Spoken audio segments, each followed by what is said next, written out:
का भले पगली का भले इनके समझेबा ना। अरे का समझावे के कोनो बात भला का हमके बहुत परेशान कर देत होन। के परेशान करत तोके सुनो सुनावा के तहनो बलम हाथ जोरी हो देवरा करे बल जोरी।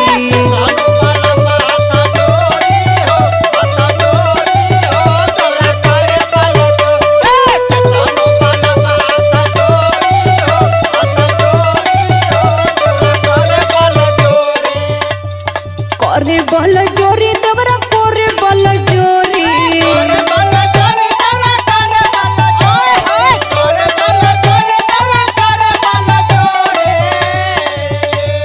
करे बल जोरी देवरा करे बल जोरी। सुने नाही हमरो निहोरी हो हनी होरी हो देवरा करे बल जोरी।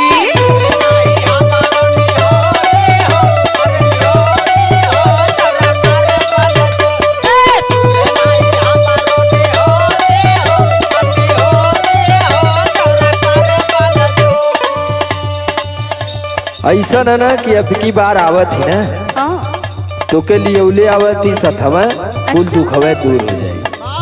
अल्ले ले 6 बाई 7 के खोली भाईंदर पाड़ा में। हाँ आय के रहो ए जन आराम से। हाँ कुल झंझटे खत्म हो जाए। हाँ सुन का हो ले आई अब की के संघवा हो अरे संघवा हो धन तोहे पर दे सवा। हम बहुत तैयारी कर लेते। फूल रखला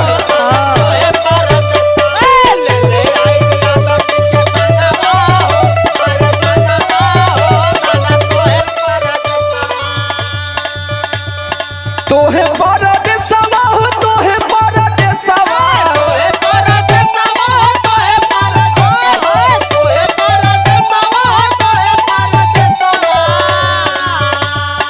कुछ दिन काटला कले सवा हो हाँ कले सवा हो ले आई पर दे सवा।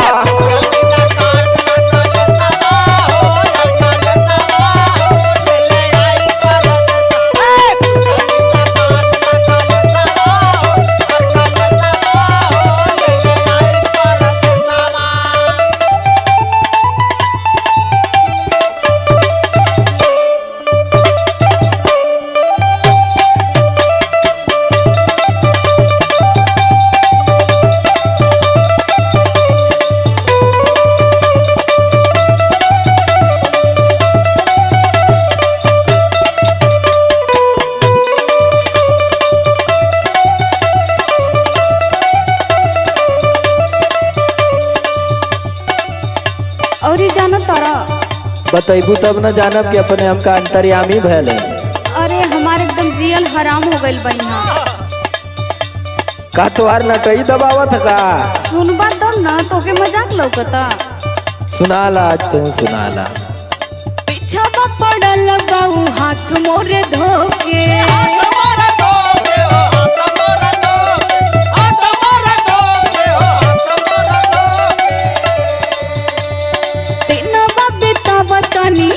पिया रोके तोहरे को समझ में ना आई बहरे ऐसे कमाल के खास पड़ा ना।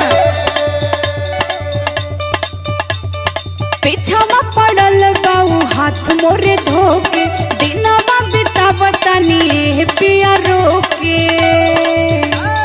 कहियो इज्जतिया बोरी हो अरे बोरी हो देवरा करे बल जोरी।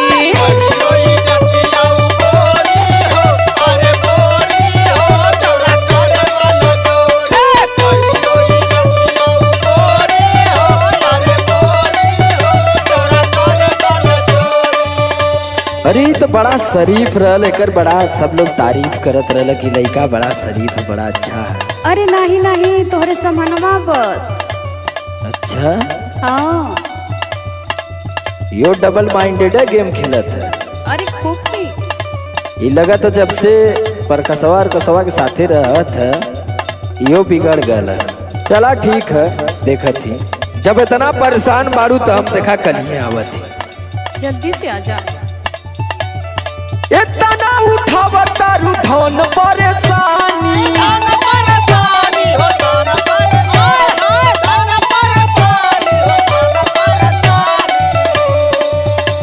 तो कलिए डरे न थके घरे आवतानी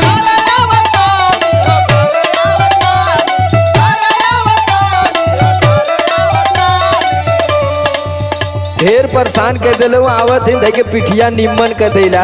अरे एकदम दिमाग खराब कर देले बड़न की। रुका भाई ना मारीला जाना लोगी ना काहे ना इतना उठावा तारू धन परेशानी तो कलिए डरेन थके घरे आवतानी